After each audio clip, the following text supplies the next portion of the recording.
Music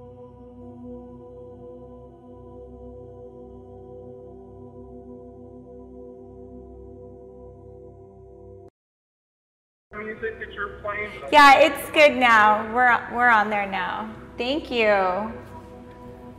Thank you for letting me know. I'm gonna hire you, David. Okay, so now I hear the background music. Okay, we're good now? Oh, it's good to have friends that have your phone number. Oh my gosh, this is like full moon. I think there's lots of turbulence. I wonder if we should change songs. The dog's barking, the sound's not working. I don't even know if it's broadcasting now. I guess maybe it is. Let me go double check. This is like the fun of live broadcast, I guess.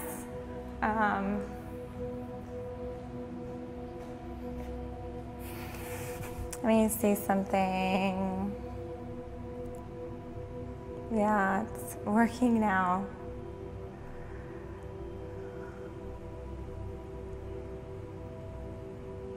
Is that the, hold on one second. Bear with me here as I just, yeah. Interesting.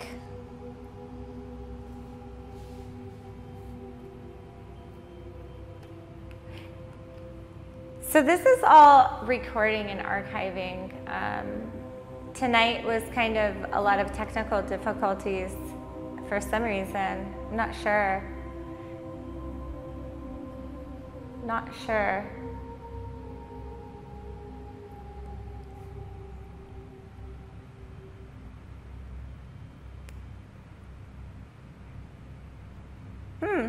Anyways, I'm just gonna go ahead and flow with it.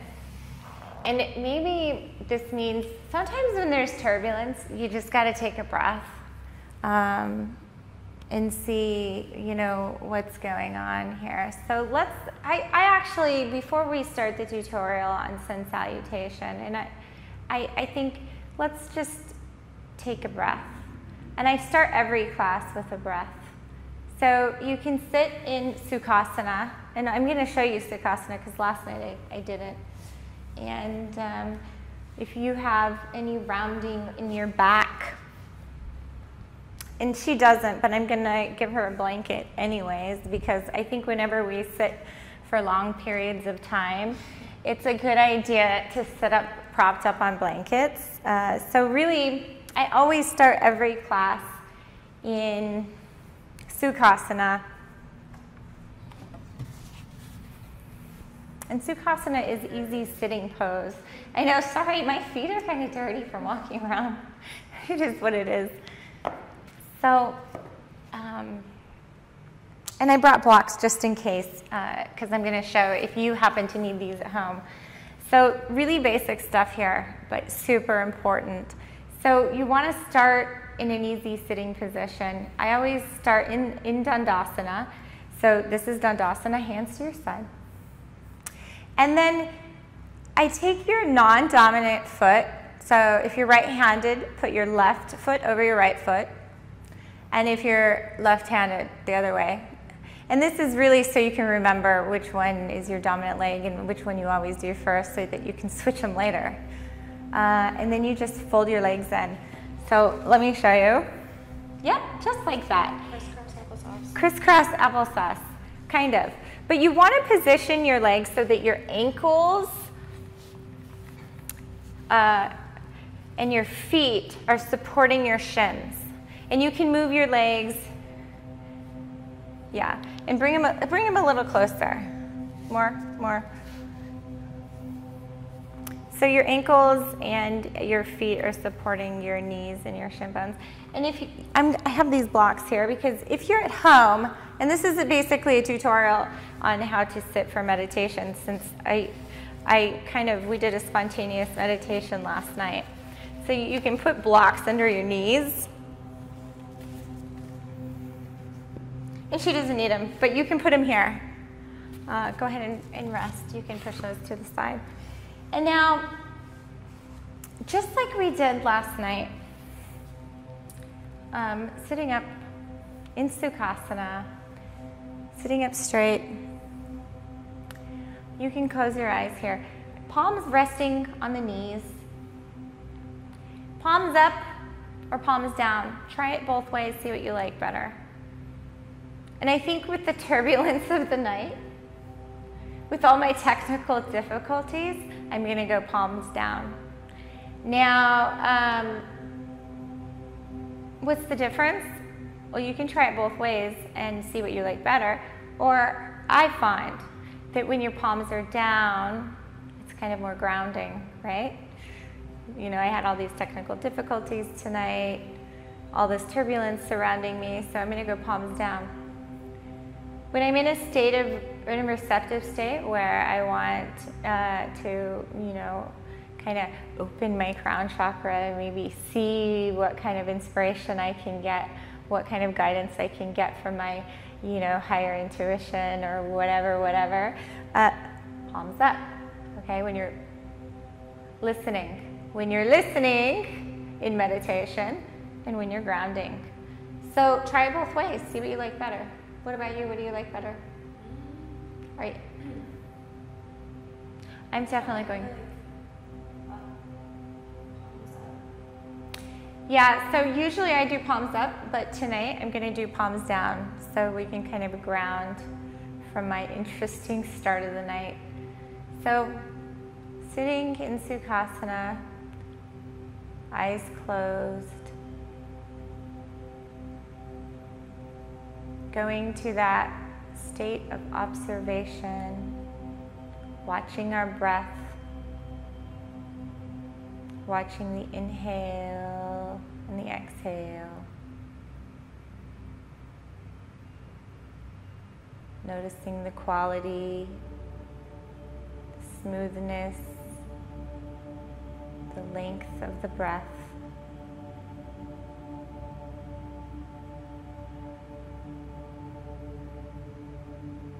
Stretching the breath to a count of 5 or 6 or whatever is comfortable for you.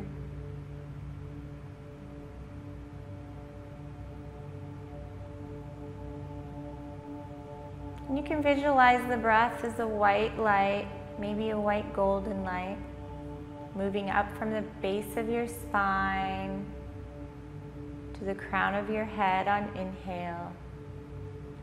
And on exhale, the breath moves back down and into the earth. Inhale, the breath goes up. Exhale, the breath goes down. Taking a few moments like this in observation.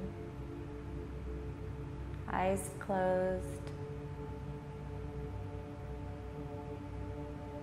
And now taking your mind's eye into the moment of transition between inhale and exhale and inhale. Noticing the smoothness of the transition and the pause in between.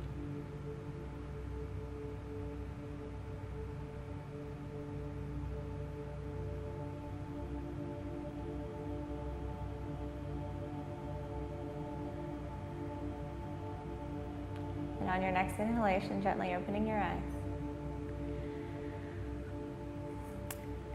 And that's why I love that, because I already feel 200% better. I can feel, do you feel that it's more peaceful in here? Doesn't it feel more peaceful after that? It does something. Anyways, let's go ahead and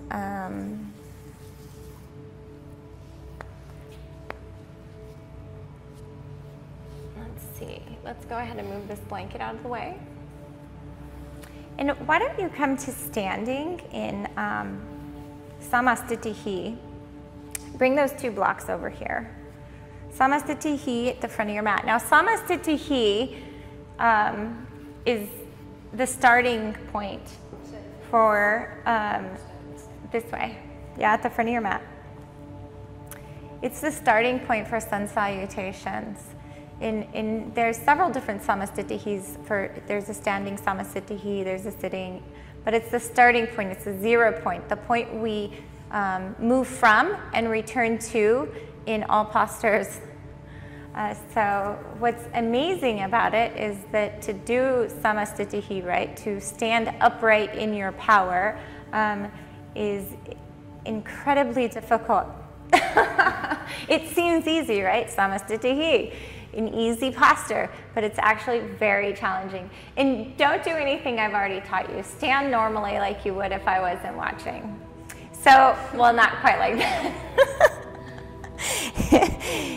So, what's great about these videos is they get recorded and archived, so they can go back. So, samasthitihi, toes in one line, or if you have one foot bigger than the other, heels in one line. Very good.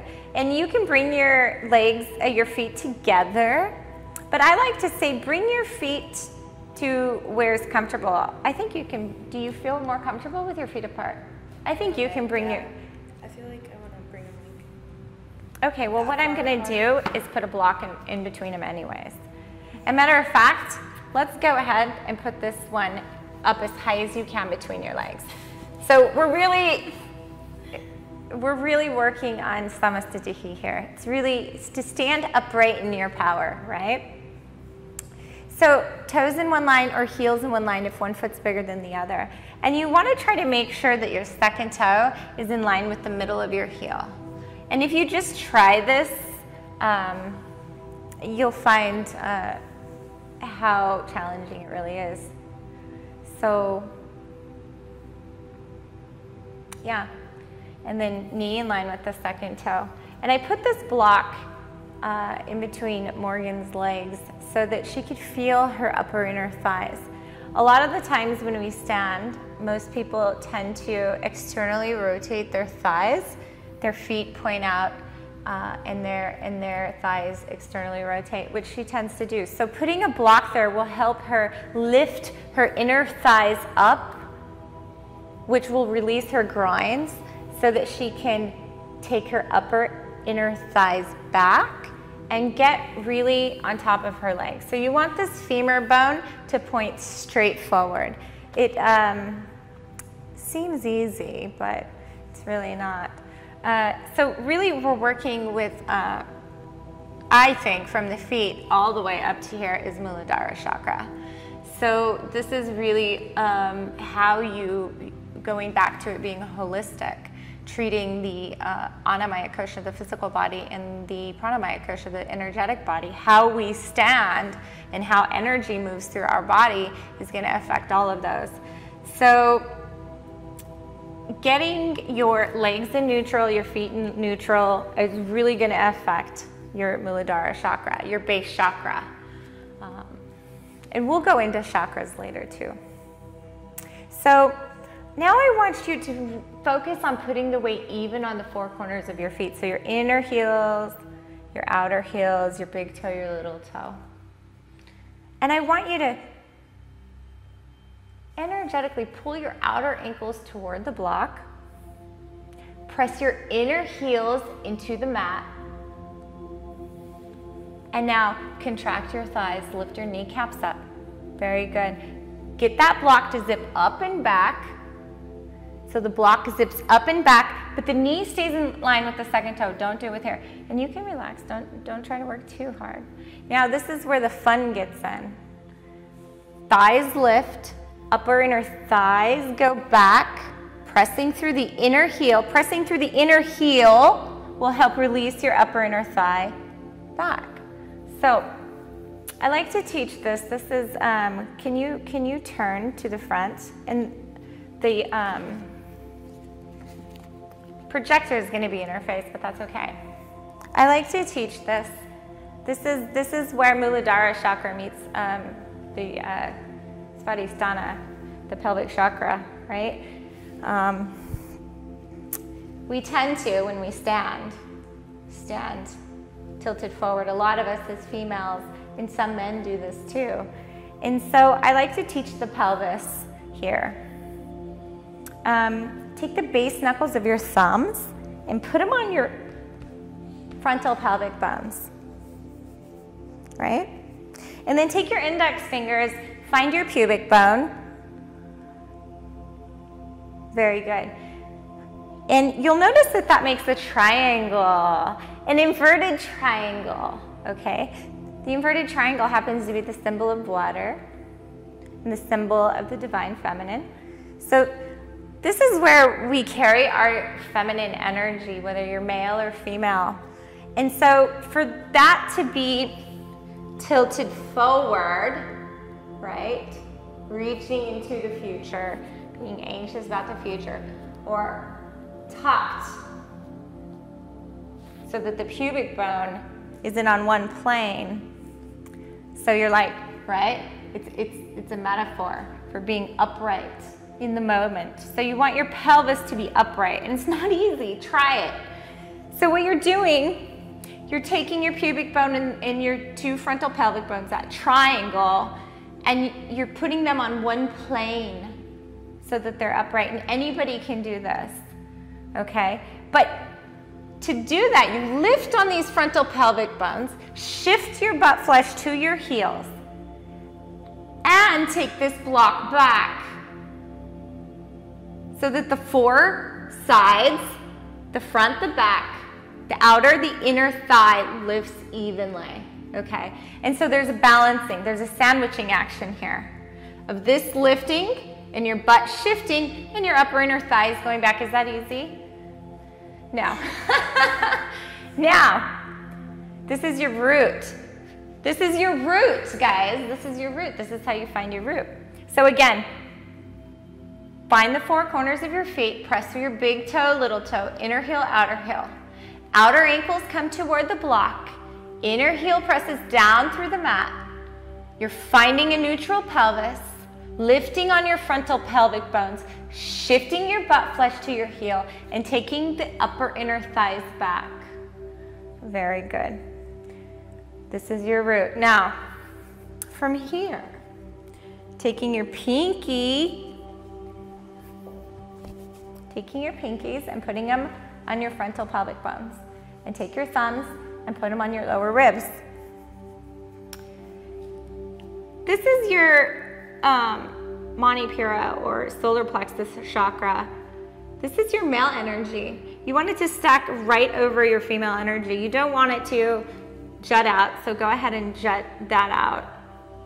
And turn to this side. You want these things, these 2 points to be stacked. Now stack them. Very good. So you want them to be stacked. So what happens a lot of times in yoga and in posture is that we jut out these. I even do it. So you want those to be stacked. Now exhale, hands to your sides. And this is just standing, guys. This is just standing. Standing upright in your power. So this is the beginning part of Samastitihi. So we're going to take these out. And I want you to go ahead and come to the front of the mat a little bit more. I'm going to move this. Oh my God, let's see. How long? I don't know. We're just going to get through this. Okay, so show me. You actually do have one foot bigger than the other. So I want you to take your heels in one line. Oh, they're not too much bigger. Very good. So how does it feel to take your feet together now? Can you find your root? Different. Yeah, in my hips. Okay, go ahead and put it just a few inches. Now, you can have your feet less than hip width or less. I tend to recommend taking your feet as close as they need to be for the first thing to touch. Some people are knock-kneed. You don't want to overlap that. Some people have more thigh area. You don't want that to be catching when you're doing yoga. So when you bring your feet together, it's really bringing yourself together. So it doesn't have to be feet together. Very good. So hands to your sides for just a moment. I want you to find that root that we worked on from your four corners of your feet Outer ankles in. Knee stays in line with the second toe. Lifting on those frontal pelvic bones. Butt flesh shifts to your heels. Upper inner thigh back a little bit more. Oh, you did it right there. Good. Bottom ribs staying stacked here. Good. And now hands to your side. And we're going to do Namaskar here. We're going to start with Namaskar. So I want you to, I go into Namaskar like this because we tend to, we tend to need to do this a little bit because we tend to internally rotate. So palms facing up, elbows close to the body, collarbone broad. Exhale, focusing on your root. Inhale, finding length from your belly button through your sternum out the crown of your head. Very good, gentle, don't work too hard. And then exhale, bring your hands to your heart center, resting the thumb knuckle area on your sternum here. Very good. Fingers pointing out just a little bit, fingers gentle. Bringing the elbows close to the body, collarbone broadens, looking straight ahead. Very good. Very good. So exhale here, focusing on your root. Inhale, finding length from your belly button through your sternum. And we're going to stay here, pressing through the palms and all 5 base knuckles even. Looking straight ahead. Smooth, slow, soft breaths. Very good. So on exhale is a good time to focus on your root. What are the 4 corners of your feet doing? What's your upper inner thighs doing? What's your pelvis doing? And then on inhale is when you can focus on the 3 parts of the breath. Inhale, the breath moves from your lower spine like we did in the beginning of class. Lower spine. And when it gets to your rib area is where your body starts to expand to the left and right sides. Keep your breath smooth.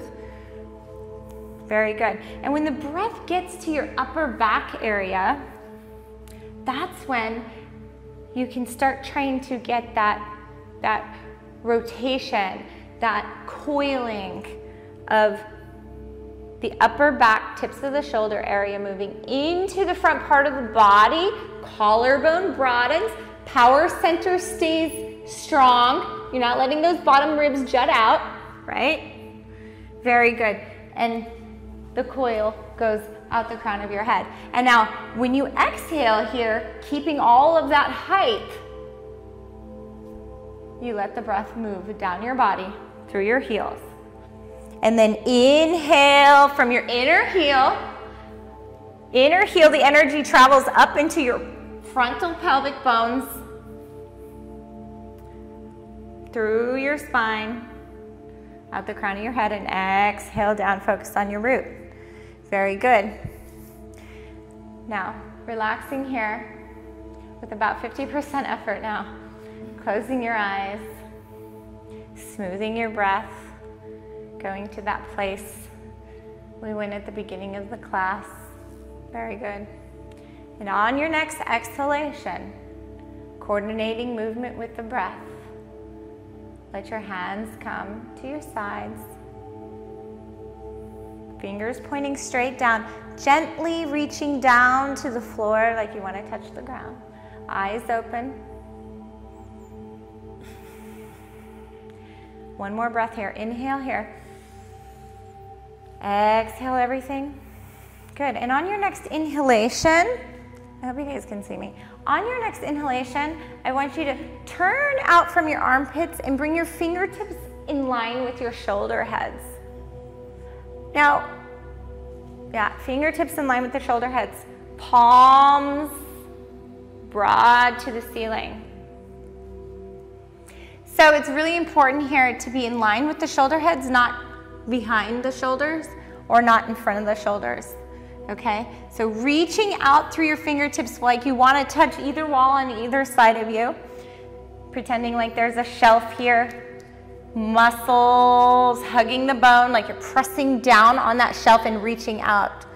So there's actions happening here, pressing down and reaching out. Very good. Relax the base of your neck. Yeah, very good. So even here, exhale, focus on your root.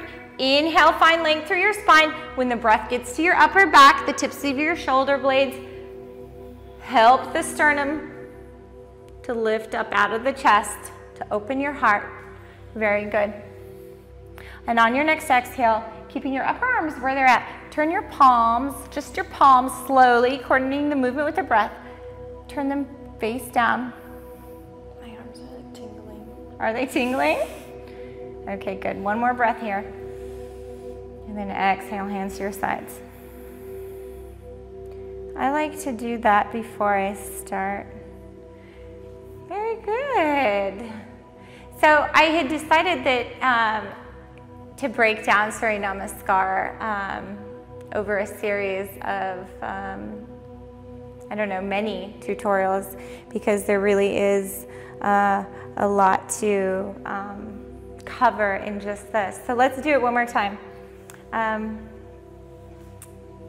Start in just normal Samastitihi, no Namaskar. Find the root through the four corners of your feet. Fingers reaching down, looking straight ahead. And we're only going to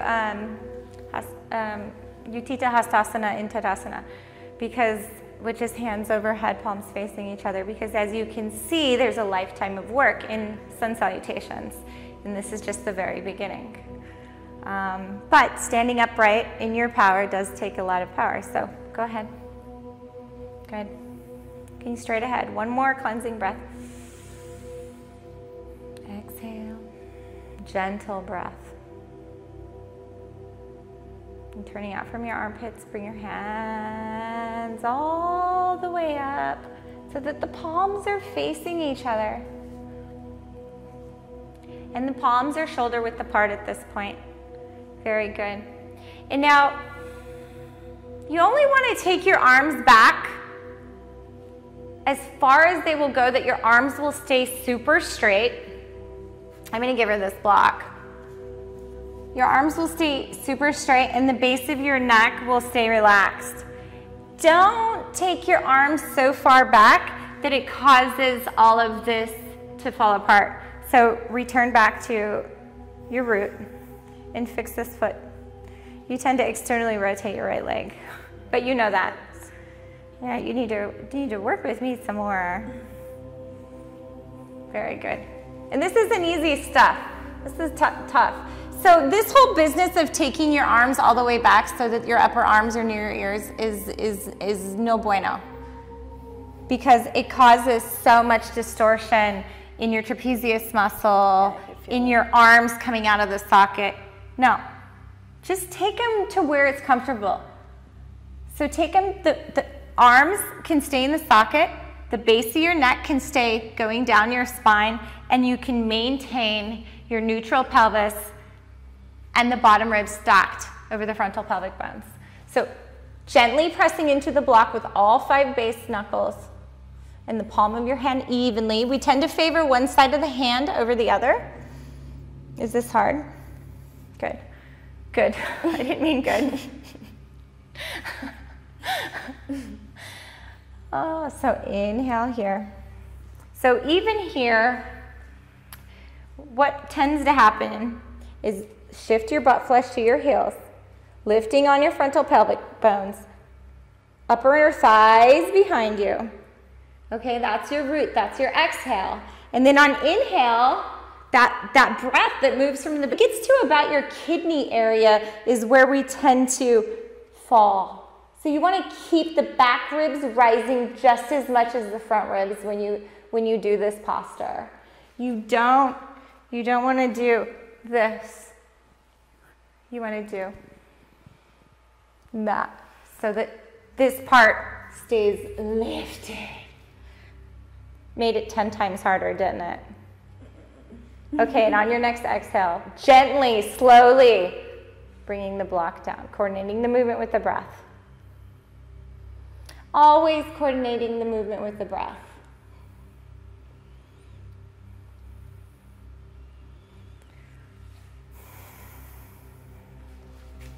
All right.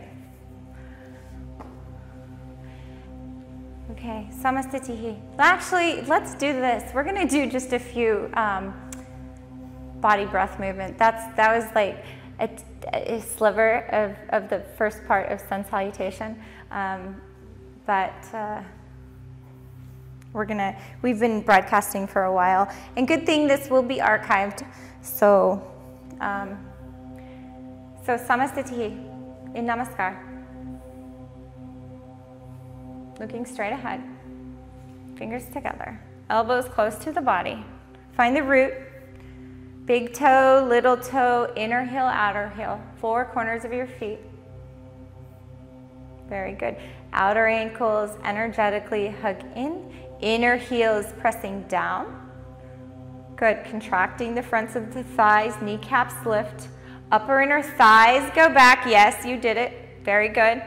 Lifting on the frontal pelvic bones. Do you feel that? Good, that's your root. That's exhale, okay? Inhale, let the back ribs rise as much as the front. Closing your eyes here for just 1 breath.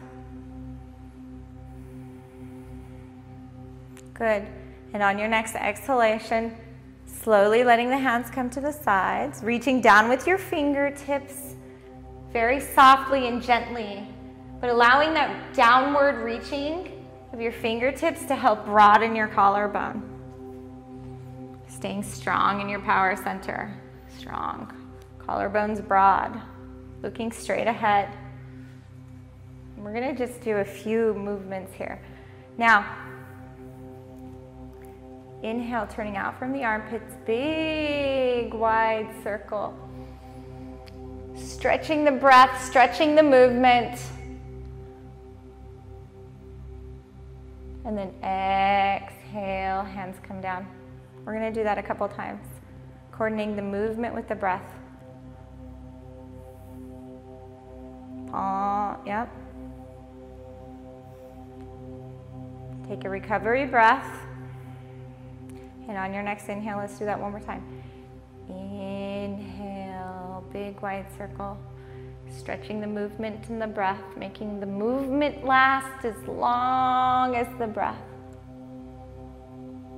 Exhale, hands come down.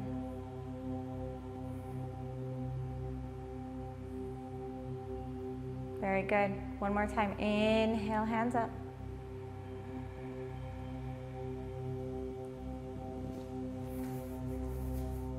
Very, very, very good. Very good. Good. And maybe not bringing your hands together. Inhale one more time. Let the back ribs rise as much as the front ribs. And on your next exhalation, big wide circle, letting the palms come back down. And there you go. That's just a little tiny tutorial. A little tiny tutorial. And you're sweating. She's sweating. This isn't easy. When you really take your mind's eye into these deep places in your body, like your inner heel, and your second toe, in the middle of your knee, and your frontal pelvic bones, and you put it all together, and you're managing all of those things, you're totally engrossed in the moment because you have no choice. And you can really feel the energy, the prana warm you. It comes fast as soon as you start connecting the dots. And then it really strengthens you. So there's really, you know, I taught her the Mula Bandha without teaching her Mula Bandha. Because people shouldn't be practicing Mula Bandha until they have the proper alignment down. So by just practicing, you know, taking your pelvis to a neutral position, making sure that it's met with well-aligned legs, right? Your legs, you're on top of your legs. That is Mula Bandha. So you're doing it. You're creating the cup, the chalice. It's very important. Anyways, very good, Morgan. Thank you, thank you. So she'll be working with me hopefully every day. I broadcast, I don't know how often I'm going to be broadcasting, but she will be one of my students, my regular students. So Thank you so much, and I apologize for all the technical difficulties. It was a wonderful observation to see how things kind of smoothed over once we did our breath. So, wish we could do a Shavasana, but we can't. So let's go ahead and get back and do Sukhasana. And since we started, yeah, sure, of course. Yeah, that's I felt like it would be better for some reason. Yeah, you should. You should try it. So we're gonna go to Namaskar. And again, this is just me. You don't have to do this. This is how I do Namaskar, because the general population and me especially, we tend to internally rotate our arms. So I take them to a neutral place, and this helps me do that. And then I bring my hands to Namaskar and broadening my collarbone, keeping my elbows close to the body, rooting through my sit bones. And that kind of pressure of the thumb on the sternum helps me lift it up out of my chest and broaden my collarbone. Okay, good. So with our nice Namaskar, gently bowing toward our fingertips as a symbolism of gratitude for the gift that India has given us on this International Day of Yoga. Gratitude for the practice of yoga. Namaste.